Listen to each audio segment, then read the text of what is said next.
발표 불안증을 해결하기 위해 왜 자존감을 높여야 할까요? 자존감이 높으냐, 낮으냐가 바로 발표 불안증과 아주 밀접한 연관관계가 있다는 것을 모르는 분들이 많이 계신 것 같습니다. 숲의 토양이 기름진 토양이 되어야만 나무가 잘 자라는 것처럼 우리 내면의 자아가 긍정적이고 사랑이 넘칠 때 외적인 스피치나 대인관계가 좋아지는 법입니다. 이 자아를 긍정적으로 만들기 위해서 바로 자기 자신을 아무 조건 없이 있는 그대로 사랑하는 마음을 키워야 하는데, 즉, 다시 말해서 바로 자존감을 높이는 것입니다. 자존감이 낮다는 것은 미운 오리 새끼가 되어서 오리들 눈치를 보는 것에 비유할 수 있을 것입니다.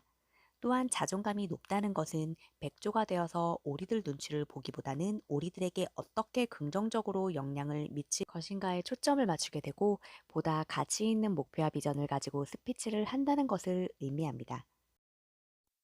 자존감은 돈에 비유할 수 있을 것입니다. 돈이 부족하면 다른 사람들에게 돈을 빌려주고 빌리는 것에 마음의 부담을 느낄 것입니다.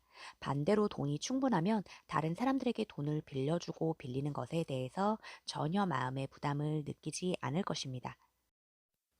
자존감도 마찬가지입니다. 자존감이 낮으면 다른 사람들이 자신을 인정하고 사랑하는지, 부정적으로 비난과 비판을 하는지 심리적으로 많이 의존하게 될 것입니다. 반대로 자존감이 높은 사람은 다른 사람이 자신을 어떻게 생각하는지에 대해서는 그다지 관심이 없습니다. 오히려 다른 사람들에게 어떻게 긍정적인 영향을 미치고 가치 있는 목표와 비전을 실현할 것인지에 대해서 관심이 많습니다. 따라서 우리는 자존감을 높여야 할 것입니다. 자존감을 높이기 위해서는 우리 자신을 아무 조건 없이 있는 그대로 받아들이고 사랑하는 것이 중요합니다. 많은 사람들이 자신의 긍정적인 부분은 사랑하지만 부정적인 부분은 수치스럽게 생각하고 다른 사람들에게 감추는 경향이 있습니다. 마치 긍정과 부정의 경계선, 즉 마음의 38선을 긋고 있는 셈입니다. 사랑하는 부분과 사랑하지 않는 부분, 다른 사람들에게 보여줄 수 있는 부분과 보여주고 싶지 않은 부분으로 인하여 가아에 의해서 자신을 각색하는 경향이 있습니다. 즉, 사람들에게 인정받고 사랑받기 위해서 있는 그대로 자신의 모습은 감추고 사랑받을 수 있는 부분만 이미지 관리를 하고 포장을 해서 보여주는 것이죠. 결과적으로 웅덩이의 고인물이 썩어버리는 것처럼 가아에 의해서 감추어진 마음도 썩어서 대인 공포증과 발표 불안증과 같은 심리적인 문제를 만들게 됩니다. 인간은 자기 자신을 있는 그대로 표현할 수 있을 때 가장 편안하고 안정감을 느낄 수 있습니다. 그런데 이렇게 자기 자신을 가아에 의해서 각색을 하는 마음은 어린 시절 부모님의 양육 방식으로 인해서 가치의 조건화가 되었기 때문입니다.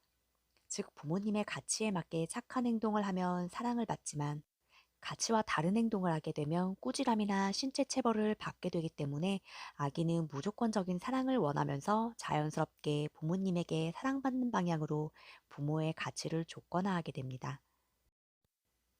아마 나는 착하다, 나는 얌전하다는 생각이 많이 든다면 부모의 가치를 많이 조건화했다고 볼 수 있습니다. 외적으로 착하다는 것은 내적으로 표현하지 못하는 부정적인 억압, 즉 응어리가 많이 있다는 것을 의미합니다. 부정적인 억압, 응어리는 한이 되고 한은 화병이 되어서 심리적으로 발표 불안증, 대인 공포증, 무대 공포증, 공황장애, 분노 조절 장애, 우울증이 될 수 있고 신체적으로는 요통, 당뇨, 암과 같은 질병이 될 수도 있습니다. 뿐만 아니라 과식, 폭식, 중독, 비만과 같은 문제를 일으키기도 합니다. 이 모든 것이 자기 자신을 있는 그대로 표현하지 못하고 진화와 가를 구분해서 마음의 경계선을 만들게 되는 것이죠. 마음의 경계선은 자기도 모르게 잘해야 돼, 실수하면 안 돼, 긴장하면 안 돼, 잘해야 돼, 와 같은 마음의 감옥을 만들게 됩니다. 지금부터 여러분들은 자기 자신을 더 이상 억압하지 말고 있는 그대로 풀어놓아야 합니다. 더 이상 자기 자신을 마음의 감옥 속에 가두면 안 되는 것이죠. 마음의 감옥에서 자신을 해방시켜야 합니다. 즉, 실수하는 자기 자신을 용서하고 사랑해야 합니다. 긴장하고 떨고 말을 잘 못하는 자기 자신을 용서하고 사랑해야 합니다. 자신의 부족한 부분을 끌어안고 사랑하게 될 때 자존감이 올라가게 됩니다. 그렇다면 자기 자신의 부족한 점을 어떻게 하면 끌어안고 사랑할 수 있을까요? 예, 우리 자신의 부족한 점을 받아들이고 사랑해주는 사람들을 만나야 합니다. 마치 헬런 켈러가 앤 설리반 선생님을 만난 것처럼 우리 또한 우리 자신을 있는 그대로 받아들이고 사랑해주는 멘토와 스폰서들이 필요한 것이죠. 바로 이러한 환경을 참 만남이라고 합니다. 참 만남은 다음과 같은 세 가지 조건을 갖추어야 합니다. 첫째, 평가와 판단 없이 있는 그대로 수용하고 존중해야 합니다. 둘째, 서로의 마음을 공감적으로 이해해야 합니다. 셋째, 자신의 부족한 부분을 아무 부담 없이 있는 그대로 자아 개방해야 합니다. 이와 같이 우리 자신을 있는 그대로 100% 표현을 해도 아무런 문제가 되지 않을 때 우리 내면의 자아 경향성이 발휘되게 됩니다. 즉, 잠재 능력이 최대한 발휘되는 방향으로 최고의 실력 발휘가 된다는 것이죠. 물고기가 물을 만나는 것처럼 야생동물이 야생을 만나는 것처럼 우리 인간도 참 만남의 환경을 만날 때 최고의 잠재 능력을 발휘하게 됩니다. 이와 같이 참 만남은 자존감을 높여주는 환경이라고 할 수 있습니다. 인간은 만남으로 자란다는 말은 정말 맞는 말입니다.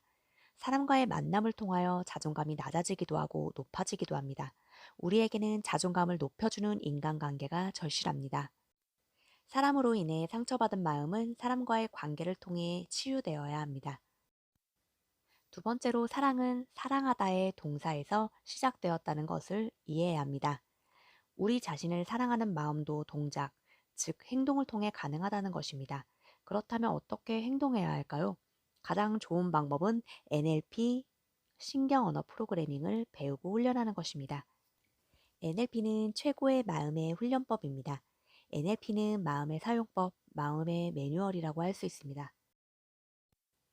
우리의 삶에 일어난 경험이나 사건을 바꿀 수는 없지만 그것을 어떻게 해석하고 상상 속에 내부 표현할 것인지는 우리가 선택할 수 있습니다. NLP는 오감, 시각, 청각, 신체 감각, 후각, 미각을 활용하여 자신의 삶에서 일어난 주관적인 경험의 구조를 어떻게 바꿀 것인가에 대한 연구입니다. NLP를 활용하면 탁월한 마음을 만드는 것, 자존감을 높이는 것은 아주 쉬운 일입니다.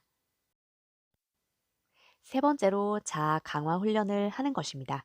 긍정문 낭독하기, 발성과 웃음 훈련, 긍정적인 셀프 토크, 감사일기 쓰기, 최면과 NLP를 활용한 이미지 트레이닝, 사명과 비전 찾기, 목표 설정 등을 훈련하는 것이죠. 여러분, 조국과 민족을 선택할 수는 없지만 자아 이미지는 스스로 선택할 수 있습니다. 자신을 문제 있는 사람이라고 생각하더라도 당신은 그 이상의 존재입니다. 자신을 평범한 사람이라고 생각하더라도 당신은 그 이상의 존재입니다. 자신을 아주 대단한 사람이라고 생각하더라도 당신은 그 이상의 존재입니다. 당신이 자신을 어떻게 생각하든지 간에 당신은 그 이상의 존재입니다. 여러분, 당신 자신을 아무 조건 없이 있는 그대로 사랑하시기 바랍니다. 그리고 NLP와 자아 강화 훈련을 통하여 자존감을 높이시기 바랍니다. 자존감을 높이는 순간 발표 불안과 대인 공포증은 그냥 해결됩니다. 국내 최초 심리치료 스피치 교육, 정동문 변화 코치의 최면 NLP 마음치유 스피치는 국내 최초로 심리치료와 스피치 교육을 통합하여 발표 불안과 대인 공포증을 완벽하게 해결해 드립니다.